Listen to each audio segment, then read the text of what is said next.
You don't belong on this team. Go back to wherever you came from." The words sliced through the air like a knife. Brittany Harris, captain of the Rivergate High cheer squad, stood tall and unbothered as she hurled the insult toward the new girl standing at the entrance of the gym. All heads turned. Conversation stopped. A ripple of stunned silence followed, broken only by a few muffled giggles from the corner. Ayana James froze in place. Clutching her gym bag tightly, she blinked, caught off guard.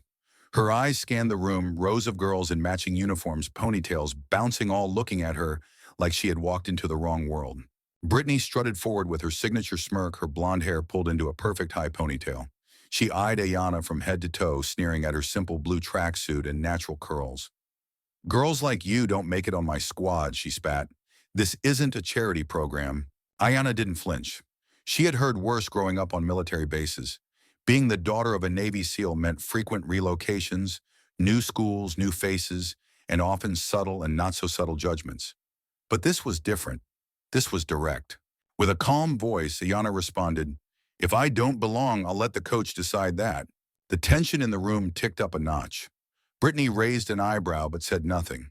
At that moment, Coach Lynn, a well-respected woman in her 40s with a commanding presence, stepped forward. "Brittany," she said sharply, "that's not how we treat new teammates." Brittany shrugged, lips curling into a fake smile. "Just keeping standards high." Coach Lynn turned to the room. "This is Ayana James. She's trying out today. Everyone give her a fair shot." Some nodded. Most stayed quiet. Ayana exhaled slowly and stepped onto the mat. She knew this wasn't just a tryout, it was a test, one she didn't plan on failing. Ayana began warming up. Her movements were fluid, precise, every step revealing years of disciplined training. Her balance, her posture, the grace of her jumps, it wasn't just impressive, it was mesmerizing. Even some of the girls who had been whispering began to pay attention. Coach Lynn scribbled notes furiously. Meanwhile, Brittany watched with her arms folded, a flicker of unease in her expression. Then came the group sequence. Ayana was placed with Chelsea Madison and Brooke, Brittany's inner circle. As the music started, Brittany whispered loudly enough for her friends to hear, "Let's see if she can keep up without falling on her face." Halfway through the routine, Brittany intentionally took a wider step during a synchronized spin, aiming to trip Ayana. Her foot brushed against Ayana's ankle, but Ayana shifted instinctively, catching her balance and flowing smoothly into the next move. Gasps echoed. Even Coach Lynn looked surprised. Ayana landed the final pose with a confident smile and bowed slightly. There was a pause, and then hesitant claps from the far end of the room. Coach Lynn spoke first. "Excellent control, Ayana. Where did you train?" "Mostly on military bases, ma'am," Ayana said politely. "My dad's a Navy SEAL. He taught me discipline and endurance from a young age." A strange hush fell over the room. Chelsea leaned toward Brittany and whispered, "Her dad's a SEAL." Brittany scoffed. "So what, she probably knows how to crawl through mud, not dance." The snickers returned. But Coach Lynn silenced them with a firm glare. "Enough, Brittany, one more comment like that and you'll sit out next performance." Brittany smiled sweetly, but her eyes burned with resentment. After practice, Ayana walked to the parking lot. Rain began to drizzle as she opened her trunk and set down her gym bag. That's when she noticed something, a folded paper wedged between her books. She opened it. "You don't belong here. Go back to the ghetto." Red ink, all caps. No name, but Ayana knew exactly who had written it. Her chest tightened for a second, but she took a breath, folded the note neatly, and slipped it into her jacket pocket. She got into the car, wiped rain from the windshield, and sat quietly for a moment. Her phone buzzed with a message from her father. "Proud of you. Don't let them shake you." Ayana smiled softly, then played her favorite calming playlist and drove home. She wouldn't let them break her. Not now, not ever. Because this wasn't just about her. It was about every girl who had ever been told she wasn't enough because of the color of her skin. By the third week at Rivergate High, Anna could feel the weight of every hallway, whisper, and side glance follow her like a shadow. Her routine had become predictable school cheer practice, head down, focus forward. But even her relentless discipline couldn't completely shield her from what Brittany and her trio of followers were orchestrating behind the scenes. At first, it started small. During a morning practice, Ayana reached for her cheer shoes in the locker room, only to find the laces deliberately cut in half. She blinked, staring at the frayed edges, then looked up. Madison was smirking in the mirror, pretending to fix her hair. Later that day, someone accidentally knocked her water bottle over, soaking her homework in gym towel. Chelsea offered a fake apology, shrugging as she walked away. During lunch, when Ayana passed by the cheerleaders' table in the cafeteria, she heard Brooke whisper loudly enough for her to hear, She probably got in because they needed to fill a quota. Ayana kept walking. What they didn't realize was that she had trained for far worse. At home, her father, Lieutenant Commander Darius James, had taught her to be unshakable. He wasn't just a Navy SEAL, he was a force of nature. From obstacle courses in their backyard to underwater breathing drills in the base pool, he had raised Ayana to push past her limits. The world doesn't owe you fairness, he would say, but you owe yourself excellence. And that's what she clung to. Still, things escalated. One afternoon, as Ayana arrived early to practice, she overheard something that made her blood run cold. Behind the gym, hidden near the bleachers, Brittany and her friends were laughing, unaware Ayana was just on the other side of the wall. I swear, Brittany snorted, we'll make her quit before homecoming. She actually thinks she has a shot at leading the halftime routine, Madison mocked, imitating Ayana's posture with exaggerated movements. Please, Chelsea added, let's just hope she doesn't trip over her own hair next time. Ayana clenched her fists. She didn't cry. She didn't storm in. Instead, she turned around, walked back to the main entrance, and waited for practice to begin like nothing had happened. That evening over dinner, Darius noticed her silence. The spaghetti sat mostly untouched on her plate, and her fork twirled absent-mindedly. You've been quiet, he said finally, setting down his glass of water. Ayana shrugged, just tired. Practice was long. Did something happen? She hesitated. Her father had always been protective, maybe too protective. If she told him he'd be down at the school by sunrise, so she shook her head. Nothing I can't handle. Darius studied her for a long moment, then nodded. But later that night, she found something on her pillow, a worn Navy SEAL challenge coin, the one he always kept in his bedside drawer. On the back was engraved, only the tested become the strongest. It wasn't just a gift, it was a reminder. The next day, the team was preparing for the school's first pep rally of the year. The bleachers would be packed. It was the perfect chance for the squad to show off and for Brittany to reassert her dominance. Coach Lynn assigned a small solo section to Ayana. It was only 20 seconds, but enough to showcase a tumbling combo in front of the whole school. Brittany was livid. Oh, great, she muttered to the others. We're putting the whole show on the shoulders of Miss Special Ops. But Ayana had worked tirelessly. She practiced every evening until the moves were burned into her muscles, a cartwheel into a back handspring, followed by a round-off and a clean high toe-touch jump to finish. She could do it in her sleep. Or so she thought. The day of the rally arrived, and with it came nerves. As Ayana stepped into the locker room, she found her cheer shoes soaking wet. Someone had dumped water inside them. She quickly grabbed her backup pair, but they were stiff and slippery from lack of use. She debated telling Coach Lynn, but something inside her said, don't give them the satisfaction. Minutes later, the music began. The team hit their marks. Cheers erupted from the crowd. Then came Ayana's solo. She ran launched into her cartwheel, then handspring until her foot slipped mid-spin.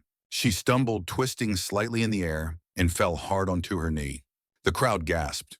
Laughter, yes, actual laughter broke out from one corner. Brittany's corner. Ayana's face flushed crimson, but she pushed herself up, ignored the pain, and finished the sequence imperfectly, but bravely. The claps were lukewarm. Coach Lynn looked concerned. Brittany was practically glowing. Later that afternoon, Ayana sat on the edge of the bleachers, wrapping her knee. A bruise was already forming.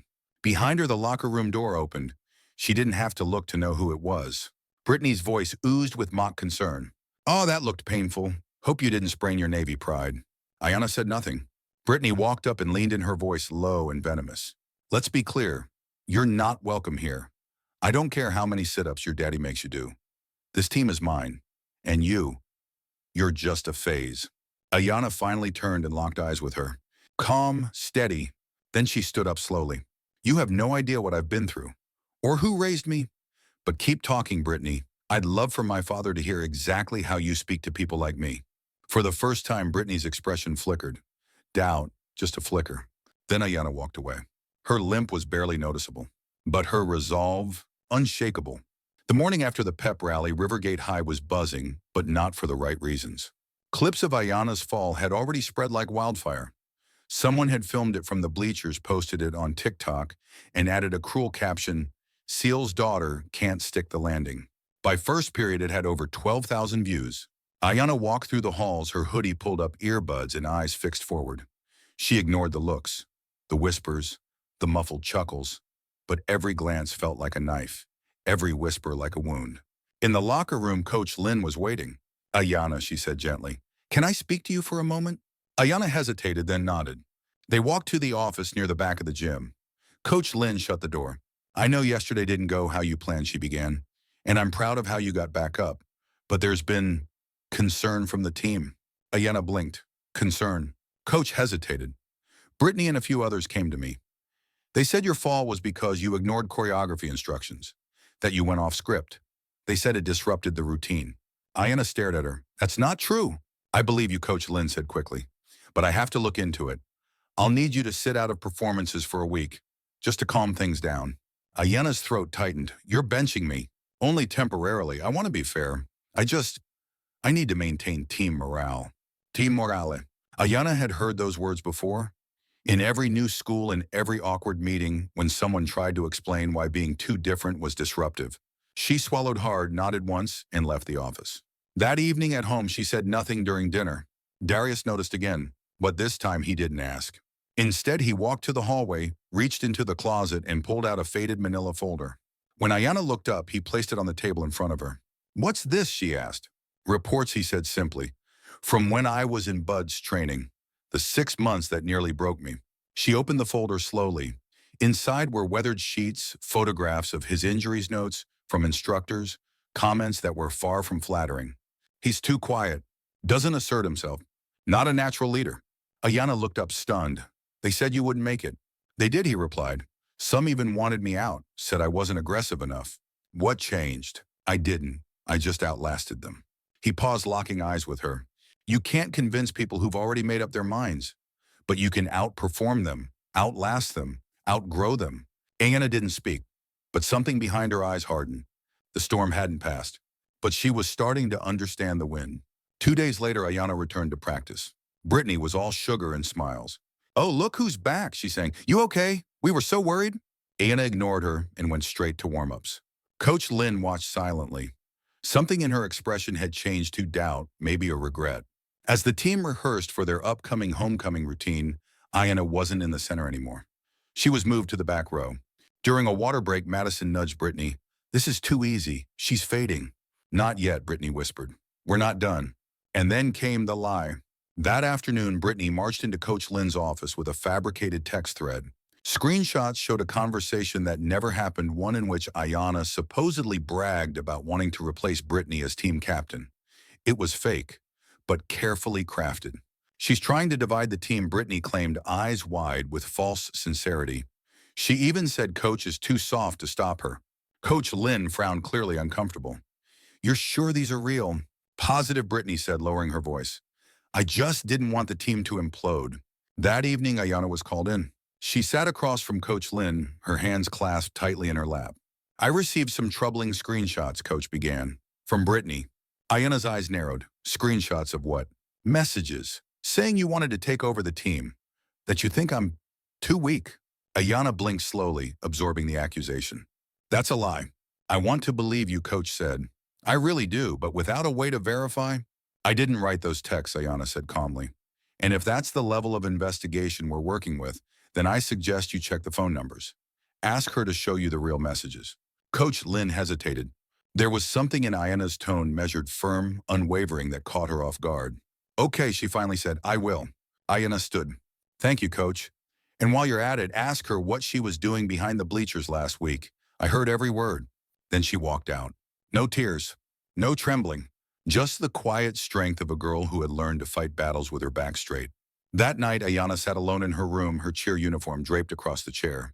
She opened her laptop, stared at the homecoming routine notes, and closed the screen. She wasn't going to prove herself by playing their game. She was going to redefine it. The Friday before homecoming, the cheer squad gathered in the Rivergate gymnasium for a final rehearsal. Everyone was buzzing with energy. Streamers were being tested, costumes ironed, and the sound system blasted a mix of pop and stadium anthems. Everyone except Ayana. She was quiet, focused, watching everything. Brittany, on the other hand, was practically glowing. With Coach Lynn still uncertain and no clear evidence to debunk the fake screenshots, Brittany had solidified her control. She had rewritten the formation again, placing herself center stage. Ayana was shoved to the far left, given only minimal choreography.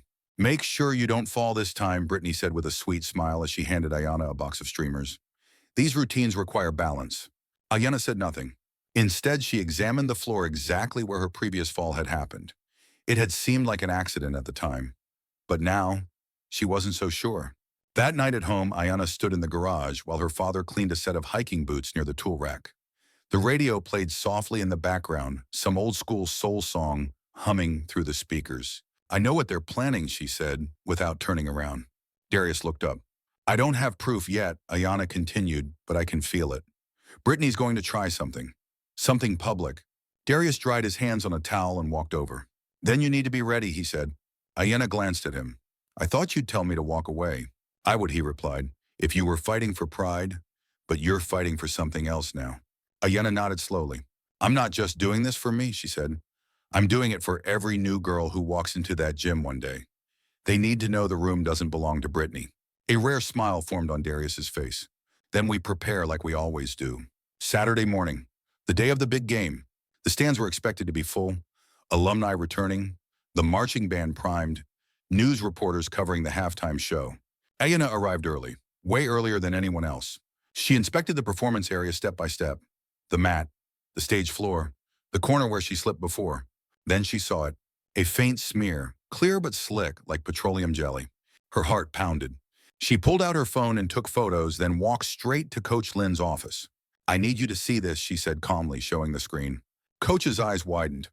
That could have seriously injured someone." Ayana nodded. "It's the same spot I fell last time." Coach Lynn looked stunned. "Why didn't you say something sooner?" "Because I needed you to see it with your own eyes," Ayana replied. "Now you know, and now I want something." Coach blinked. "What?" "A solo, 5 minutes before the team performs. No one else, just me." Coach hesitated. "I won't ask again," Ayana said. "I'm not trying to outshine the team, but I need my voice back." After a long pause, Coach Lynn nodded. "You've got it. 5 minutes. Make them count." By kickoff, the bleachers were packed. The scent of popcorn and hot dogs floated through the air. Students screamed in school colors, pom-poms waved in every direction. Brittany, fully dressed in her shimmering golden-blue uniform, flounced past the benches, basking in attention. She didn't even look at Ayana. She didn't need to. She assumed the game was already won. "Stay out of my spotlight," she murmured when Ayana walked by. But Ayana just smiled. The announcer's voice boomed over the speakers. "Ladies and gentlemen, before your Rivergate cheer team takes the field, we have a special performance from one of our own, Ayana James." A ripple of confusion swept through the crowd. Ayana walked calmly to the center of the field. Alone. Silence. And then the music started. A slow, pulsating beat, tribal drums, building. Ayana began to move, graceful yet powerful. Each motion told a story, strength, resilience, struggle. She flowed into a series of flips, faster, sharper, more daring than anything the crowd had seen from the regular cheer routines. The stadium went quiet, then gasps, then cheers. She ended with a slow, dramatic back handspring into a landing so perfect it might have been filmed for a Nike commercial. The stadium erupted. Even parents were on their feet. Ayana stood tall in the middle of the field, sweat on her brow, breathing steady. She had just stolen the entire night, and Brittany hadn't even stepped onto the field yet. Back on the sidelines, Brittany was frozen, her mouth half open. Chelsea whispered, "We're supposed to follow that." Brittany's hands trembled slightly as she adjusted her bow. Coach Lynn walked up beside her, arms folded. "By the way," she said coolly, "maintenance reviewed the mat earlier. Said someone tampered with it. Lucky Ayana caught it first." Brittany didn't respond. Coach leaned in one more time. "And next time you forge screenshots, Brittany, try not to spell weak as weak." Then she walked away. Later that night, Ayana sat with her father on the back porch. The crickets were loud, the sky full of stars. Darius handed her a bottle of cold water. "You didn't just perform," he said. "You led." "I didn't do it for the applause," she said softly. "I did it to reclaim my place." He nodded. "That's what leaders do." Ayana took a long sip of water, then leaned back in her chair. "I think I'm ready for whatever comes next." Darius smiled. "You've always been ready. They just didn't know it yet." Monday morning arrived with a buzz that shook the entire campus of Rivergate High. In the span of one weekend, Ayana had gone from being that new girl who fell to a campus phenomenon. Her solo performance at the football halftime show had been recorded from nearly every angle.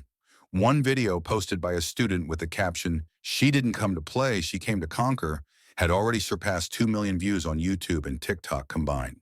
It wasn't just students talking. Now teachers, parents, even local news outlets had picked up the clip. But no one was more uncomfortable with the shift than Brittany Harris. Sitting in the front row of English class, Brittany scrolled through her phone with a look of disbelief.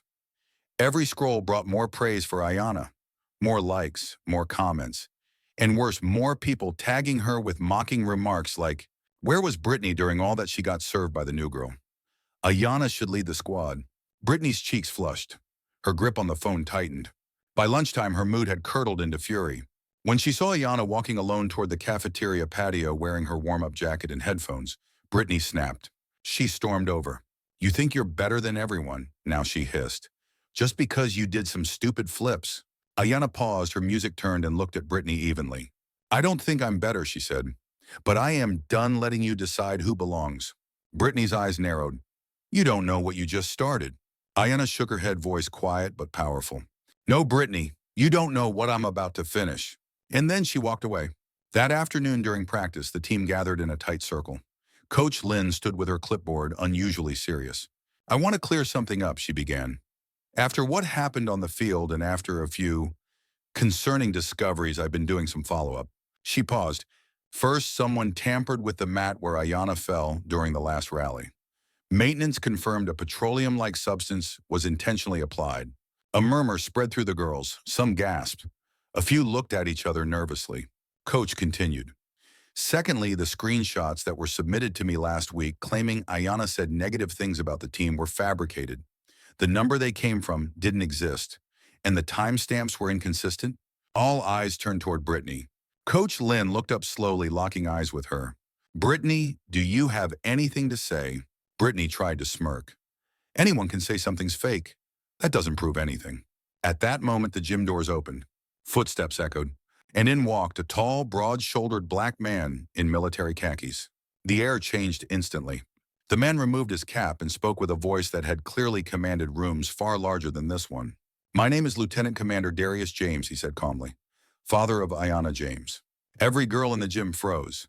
Coach Lynn nodded to him respectfully. "Thank you for coming, Commander." He turned to face the team. "My daughter didn't ask me to come. In fact, she didn't want me involved at all. But after reviewing footage techs and what's been happening here, I realized this wasn't just about high school drama." Brittany shifted uncomfortably. Darius stepped closer. "When you sabotage someone's performance, when you try to humiliate them, when you use deception to destroy another person's name, you've crossed a line. Not just as a student, but as a human being." No one dared speak. He turned his eyes on Brittany. "I served 3 tours overseas. I've seen people fight for survival with nothing but grit and honor. But what I've seen here is cowardice." Then he looked at Coach Lynn. "I'm not here to get revenge. I'm here to say thank you for finally listening to the truth." Coach nodded solemnly. Darius glanced once more around the room.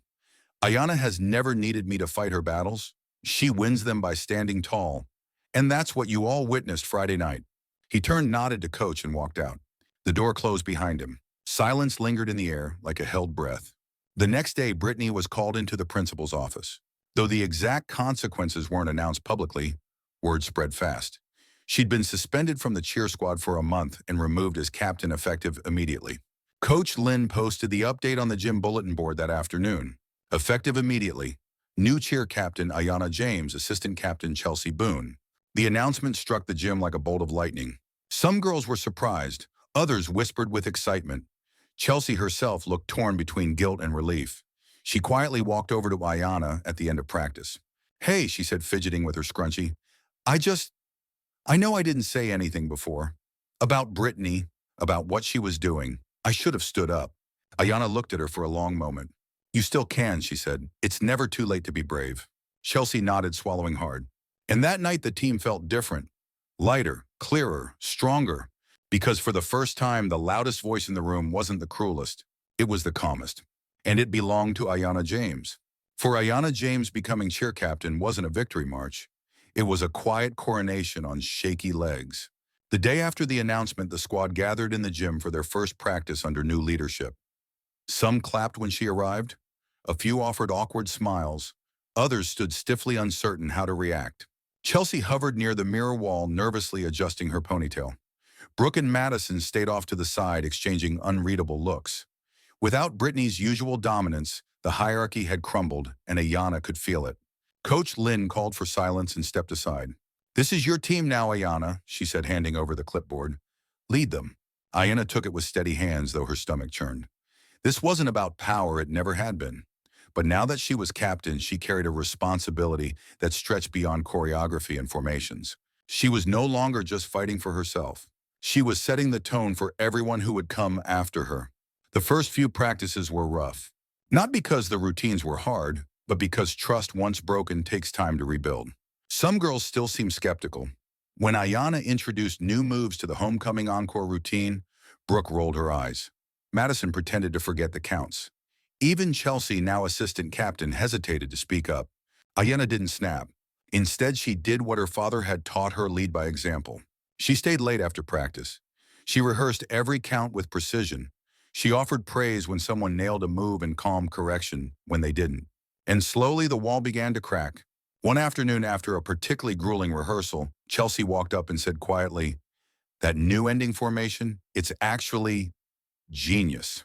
Ayana smiled. "Thanks. Let's make it even tighter." By the end of the week, even Brooke was trying harder, not because she had suddenly changed, but because she saw everyone else was buying in. Leadership wasn't about dominance. It was about momentum. But just as Ayana found her rhythm, a new challenge appeared. Coach Lynn called her into the office, an unreadable expression on her face. "We've received a request," she said. "A request?" Ayana asked. Coach nodded. "From Brittany's parents, specifically her father, the principal. They're asking that Brittany be allowed to return to the team early." Ayana froze. "She served 2 weeks of her suspension," Coach continued. "But her parents are arguing that pulling her from the homecoming encore performance would hurt her college applications, dance scholarships, reputation." Ayana looked away. Coach spoke gently. "I'm not here to pressure you, but as team captain, the decision is yours." Ayana's mind swirled. Brittany hadn't apologized, hadn't spoken to her since that day in the gym. And now, she wanted back. Was it a trap? Would letting her return fracture everything Ayana had fought to rebuild? But deep down, she also remembered what her father always said: forgiveness isn't weakness. Sometimes it's the final move in a winning strategy. She breathed in slowly. "Let her back," she said at last. "But she starts from the back line. No solos, no special treatment." Coach Lynn raised an eyebrow. "Are you sure? She'll have to earn her spot like the rest of us." Coach nodded. "I'll inform the office." The next day, Brittany walked into the gym with her chin lifted high, but the sparkle in her eyes was gone. Her once unshakable confidence had dulled. The room quieted as she stepped in. Ayana stood at the center, clipboard in hand. Their eyes met. Ayana didn't flinch. "Welcome back. You're on second formation. Let's get to work." Brittany blinked, clearly surprised Ayana hadn't made a scene, or worse, kicked her out entirely. But Ayana pressed play on the speaker, and the routine began. No drama, just discipline. For the next week, Brittany kept her head down. She followed instructions, no backtalk, no sabotage. She moved like a ghost among the team, her fire dimmed. One afternoon, after everyone else had left, she approached Ayana by the mats. "I didn't expect you to let me back," she said softly. "I didn't do it for you," Ayana replied, eyes steady. "I did it for the team." Brittany hesitated. "You didn't have to be," was kind. Ayana folded her arms. "It wasn't kindness, it was leadership." And with that, she walked away, leaving Brittany to sit alone, her reflection staring back at her in the mirror wall. The day of the homecoming encore performance arrived with a different kind of electricity. This time, Ayana led the team through warm-ups, not with commands, but with calm. "We've all been through a lot," she told them. "But tonight we leave it on the floor. We move as one. No grudges, no fear, just excellence." They nodded, every one of them. Even Brittany. As they stepped onto the field that night, the crowd roared. The music kicked in. The routine flowed like poetry in motion. And when it ended with Ayana at the front of the final formation, arms raised high, the stadium rose to their feet. A standing ovation. This time not just for skill, but for strength. And for a new kind of captain. 2 days after the encore performance, Ayana James received a plain envelope in her locker. No name, no label. Just a silver crest on the front, a university logo. She opened it cautiously. Inside was a formal letter printed on embossed stationery. "Dear Ms. James, your leadership and performance have garnered attention beyond Rivergate High. We would like to invite you to a finalist panel for the prestigious Westwood University Arts and Athletic Fellowship. Only 5 high school seniors across the state are selected each year. You've been nominated by both faculty and student leaders. The panel will be held in person this Friday at 3 p.m. in the Rivergate Auditorium. Sincerely, Westwood University admissions. Ayana stared at the letter for a long moment. Her heart fluttered. This was the school her father had dreamed of for her, the one that offered dual-track scholarships for leadership in athletics. And now she was a finalist. But something gnawed at her. She was only a junior. Why her, and why now? Coach Lynn confirmed the letter's authenticity later that day. They watched the halftime performance online, she explained. Apparently, one of the board members is an alum and saw the video. They moved fast. Ayana was stunned. Honored, yes, but also nervous. I'm not polished, she admitted. I don't speak like some of the girls who've been prepping for this for years. Coach smiled. You don't need to sound like anyone else. You need to sound like you. Ayana nodded. That night, her father helped her rehearse potential questions in the living room, pacing slowly in uniform, as Ayana sat with her laptop and a pen behind her ear. What would you say, he asked, if they ask about failure? Ayana thought for a moment. I'd say falling is inevitable, but staying down is a choice. Darius grinned. That's my girl. Friday came fast. Ayana wore a charcoal gray blazer, a navy skirt, and flat shoes, practical, clean, confident. Her hair was tied back in a soft bun, and she wore a simple silver chain her mother had once worn before deployments. When she entered the auditorium, she expected nerves. She didn't expect Brittany Harris, sitting in the front row, wearing a blazer nearly identical to hers. Ayana stopped in her tracks. You're here. Brittany looked up with a sheepish smile. Apparently, my father pulled strings. I'm a late addition to the finalist list. Ayana felt something inside twist. The same girl who had sabotaged her, lied about her, humiliated her, now sat just a few feet away on equal footing, and no one else in the room knew it. The panel consisted of 3 adults seated behind a long table, each with laptops and thick folders. The audience was small, just a few faculty members, counselors, and parents. The format was simple. Each finalist would answer one question drawn randomly and one scenario-based leadership prompt. Ayana was third. She stepped onto the stage. The lights were warm. Her heartbeat thundered in her ears. One of the judges, a man in a red tie, smiled. Ms. James, he said, your random question is this. Tell us about a moment when you had to forgive someone who didn't deserve it. The question slammed into her like a wave. She glanced sideways. Brittany looked down at her lap. Ayana inhaled slowly, held it, exhaled. There was someone, she began, her voice clear, who tried to destroy my reputation, who humiliated me in front of hundreds of people, who lied about me to adults in power and nearly succeeded in erasing everything I worked for. The room fell silent. I had every right to be angry, to fight back. But I realized something. If I gave in to that anger, I'd be letting her write the end of my story. So instead, I gave her something she couldn't control. What's that? The woman on the panel asked softly. Forgiveness, Ayana said. Not for her sake, but for mine. Because leaders don't hold grudges. They hold standards. The panel nodded slowly. One of the judges scribbled something furiously. The next prompt appeared on the screen. Your team is divided. Half support a risky move, half oppose it. You must decide in 30 seconds whether to go forward or compromise. What do you do? Ayana didn't blink. I ask, what is the risk for, she said. If it's for pride, I walk away. If it's for progress, I lead carefully. A captain doesn't chase applause. She protects her team. Always. The panel clapped. Ayana stepped down. As she returned to her seat, she passed Brittany, who stared at her in stunned silence. Brittany's turn was next. Her answers were well rehearsed, polished, safe. But when she was asked about a time you showed integrity, she faltered. For a moment, just one, her face twisted with something unexpected. Shame. I made a mistake this year, she admitted. I tried to control something I didn't earn, and I lost the team's trust. I'm still learning what it means to lead. It was honest, too late maybe, but honest. And Ayana, sitting just feet away, realized something powerful. Sometimes your greatest enemy becomes your greatest mirror. After the event, one of the judges approached Ayana privately. You have presence, she said, not just talent, but heart. We need more leaders like that. Ayana thanked her with a quiet smile, her hands trembling with joy. Later that night, Ayana sat in her bedroom with the lights off, watching the sunset through the blinds. She didn't know if she'd get the scholarship, but she knew something deeper. She had taken every hit, every rumor, every trap, and turned them into fuel. And now she was no longer just surviving. She was soaring. It was a Thursday morning when the letter came. A large navy blue envelope sat in the mailbox bearing the silver crest of Westwood University. Ayana stared at it for a long moment before picking it up, heart pounding. She walked into the house silently clutching it like it might vanish if she blinked too hard. Her father, seated at the kitchen table reading the paper, looked up. He didn't speak. He just nodded once. Ayana took a breath and opened the envelope. Inside, the letterhead shimmered under the kitchen lights. Congratulations, Miss James. We are honored to award you the Westwood University Arts and Athletics Fellowship. You have demonstrated exceptional leadership, integrity, and potential. Ayana gasped. She read it again and again. She'd won. She'd actually won. Darius stood up, smiling for the first time in weeks without reservation. You did it, kid. Ayana couldn't find words, so she just hugged him.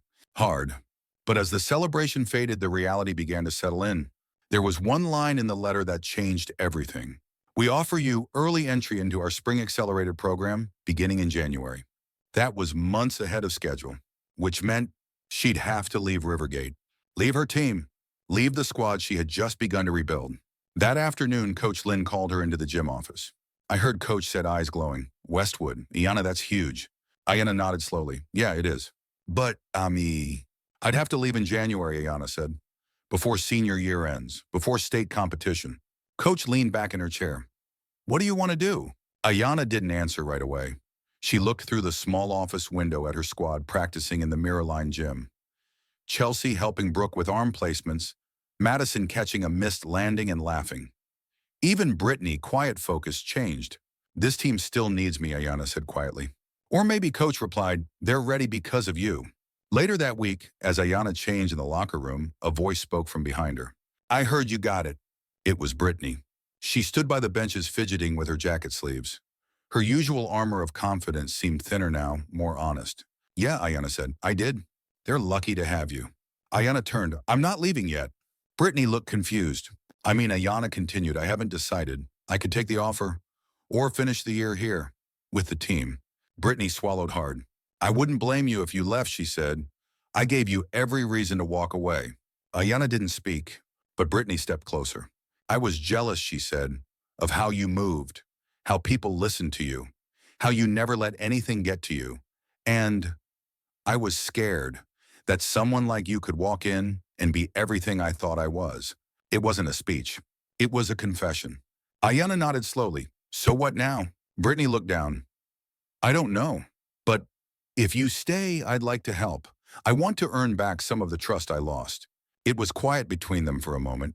Then Ayana smiled faintly. Help me choreograph the new state routine. Brittany's eyes widened. You serious? You said you wanted to help. Show me. And just like that, a door that had once been slammed shut began to creak open. That weekend, Ayana sat on the porch with her father, the offer letter on the table between them. Everyone's telling me to go, she said. Coach, teachers, even Brittany. Darius raised an eyebrow. Brittany said that. She's different now, or trying to be. Darius took a sip of his tea. Let me ask you this. Will staying help them more, or help you more? Ayana paused. Both, she said. If I do it right. Her father nodded. Then you already have your answer. On Monday, Ayana stood in front of the squad during practice. I want to thank all of you, she began, because this team taught me more than any scholarship ever could. Some girls looked at each other in confusion. I got the Westwood Fellowship, Ayana continued, but I'm not taking it. Not yet. Gasps. I asked to defer until fall because I have one more season left with you and we're not done yet. The room exploded in cheers. Chelsea rushed over and hugged her. Brooke clapped. Madison high-fived her. Even Brittany smiled. A real one. Ayana had chosen the harder road, not because she was afraid of the future, but because she wasn't done building the present.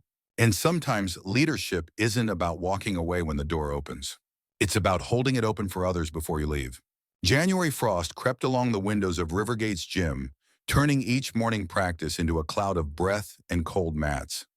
But no one complained, not when state championships were just 8 weeks away. The Rivergate cheer squad had never made it past regionals, never placed top 5. But this year, something was different. This year, they had Ayana. Under her leadership, the team moved with precision. Every count, every lift, every flip. They weren't just performing, they were becoming a team. Brittany now stood beside Ayana, helping demonstrate transitions. Chelsea handled formations. Brooke, who once rolled her eyes at corrections, now took notes after every run-through. They were no longer divided. They were synced, and they were aiming higher than anyone thought possible. Coach Lynn stood by the mirror wall, arms crossed, eyes sharp. "You're nearly competition ready," she said one Tuesday morning. "But it's time to push. We're raising difficulty." She outlined new elements: a triple sequence backhand spring for Ayana, two double bases for Madison and Brooke, and a basket toss that would launch Chelsea over 6 feet in the air. Ayana's jaw tightened, but she nodded. This was the edge, and she was ready to stand on it. The next few practices were brutal. Ayana's legs throbbed at night. Her shoulders ached from spotting others. She started waking up before her alarm, stiff-sore but determined. One Friday afternoon, the team stayed late to rehearse the most complex sequence, Ayana's solo tumble, leading into the group pyramid. The music blared. The timing clicked. Ayana sprinted forward. Back handspring. Another. One more. And then, something gave. A sharp tearing pop echoed from her ankle mid-rotation. She hit the mat hard, gasping. Everything stopped. Coach Lynn rushed forward. "Don't move." Ayana winced, gripping her leg. It twisted really bad. Darius, waiting outside the gym as usual, heard the commotion and ran in. One look at his daughter's face told him everything. They helped her up gently. Her ankle had already started to swell. Practice ended in stunned silence. At the ER, the news was blunt. "Torn ligament," the doctor said. "You'll need a boot for at least 3 weeks. No tumbling, no impact, and frankly, no state." Ayana's throat tightened. "No, cheer at all. For now," the doctor said gently. "Rest physical therapy. Let it heal properly or risk permanent damage." Back in the car, Darius didn't say a word. Neither did she. The pain wasn't just in her leg. It was everywhere. The next morning, Coach Lynn called an emergency meeting. "She's out?" Chelsea asked wide-eyed. "For the routine, yes," Coach said. "But I won't lie, we built a whole sequence around her. We either restructure now or we fall apart," Madison finished. Brittany stood up. "No." Everyone turned. "We're not falling apart," she said. "We're finishing what she started." Coach raised an eyebrow. "You're proposing we build the routine again," Brittany said. "Together, no star, no solos, one team." Ayana walked into the gym right then, wearing her boot limping slightly. She heard everything. "I'm not gone," she said. "I just can't tumble." The room froze. Ayana moved toward the center, face calm, but eyes full of fight. "I can still coach. I can still lead. But I'm asking you, all of you, don't make this about me. Make it about us." She dropped her crutch for a moment and stood as tall as she could manage. "Show them who we are." Chelsea stepped forward and said softly, "Then let's get to work."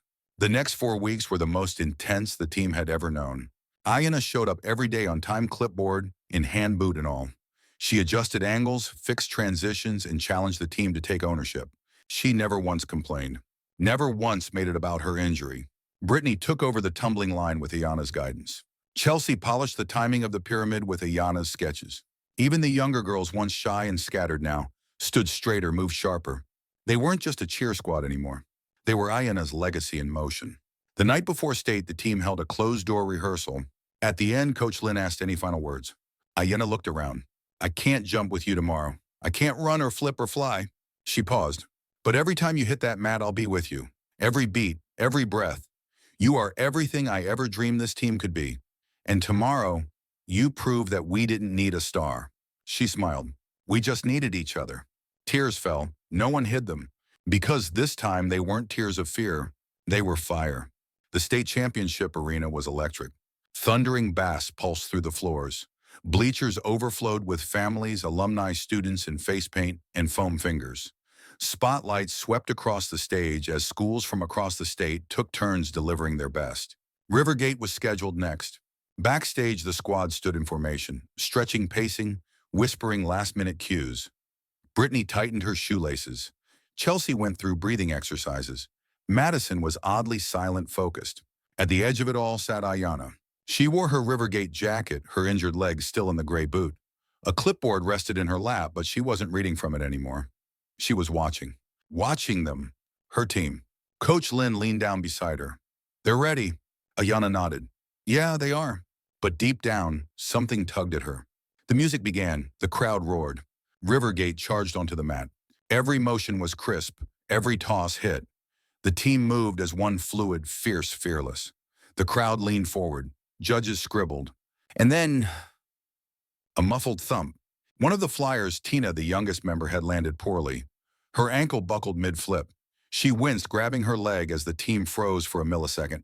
Just 1 second. But 1 second too long in a state routine meant disaster. The formation stalled. Timing fell off. Confusion rippled. Coach Lynn stood up. Ayana dropped the clipboard. No, she whispered. Then louder, no. She turned to Coach. We practiced a backup configuration right. Coach blinked. Yes, but we need a replacement flyer. No one else trained for that position. Ayana stood, slowly, carefully. Then she removed the boot. James, don't you dare, Coach started. I dare. She limped to the edge of the mat as the team scrambled. Brittany spotted her first. Ayana, know your ankle. We either finish strong, Ayana said through clenched teeth, or we let this define us. She stepped onto the mat, and the stadium gasped. She took her place. The base girls reconfigured. The music restarted Rivergate's last chance.